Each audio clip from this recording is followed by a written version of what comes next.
Hello everyone, my name is Saki Kubo. Today I'd like to talk about world hunger and poverty. This is very important topic for you to know because it's getting to be serious problem year by year all over the world. So let's think about this problem together. First, I'm going to talk about the fact how many people suffer from hunger and poverty. Second, I'm going to talk about the cause of hunger and the solution, what we can do to help them. At first, I'm going to talk about number of hungry people. Look at this graph.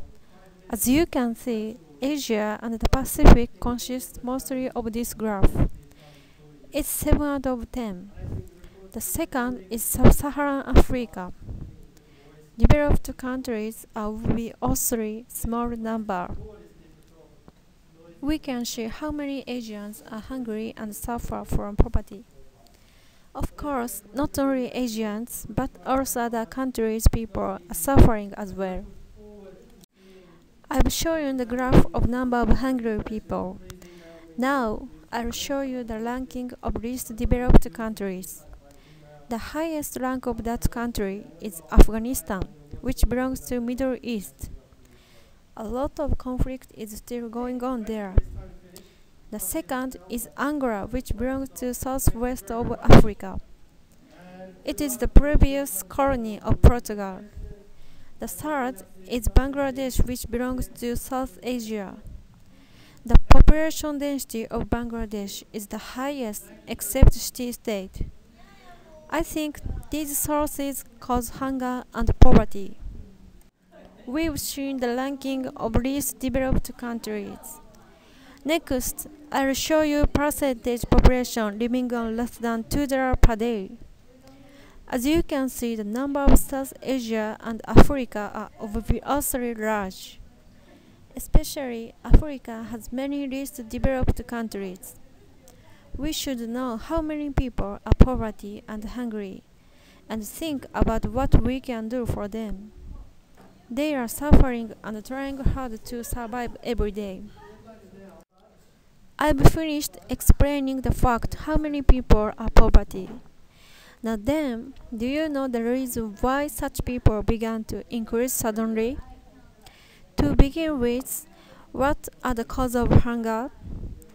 I'll talk about the answers.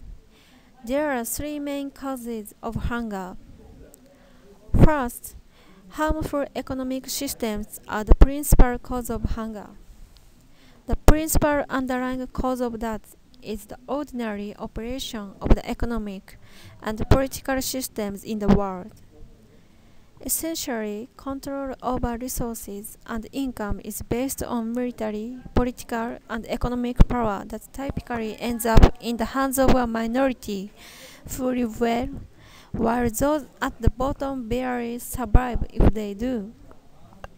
Second, conflict is also the cause of hunger. The number of conflict-induced internally displaced persons reached 26 million worldwide at the end of 2008.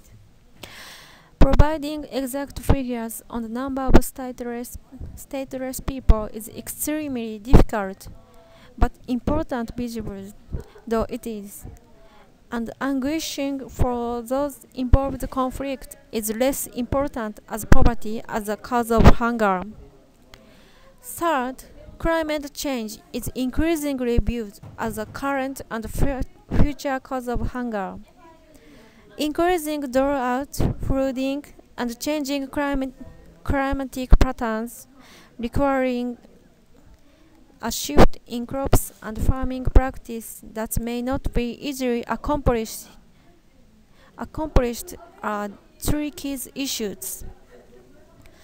For these difficult problems resolved, I have a bunch of solutions. First, it's very important to make them self-conscious about how they get rid of the fact. I mean not only our support, but also their own effort to overcome difficulties is really important. This is followed by our economic assistance. Needless to say, they primarily need enormous money. So we have to support in regard to money. And then we can do independent support. For example, education, a transmission of agricultural technique, and artificial backup. Finally, they can attain independence if it comes true. What do you think about this problem? Do you have any good idea to save hungry people? Thank you for listening.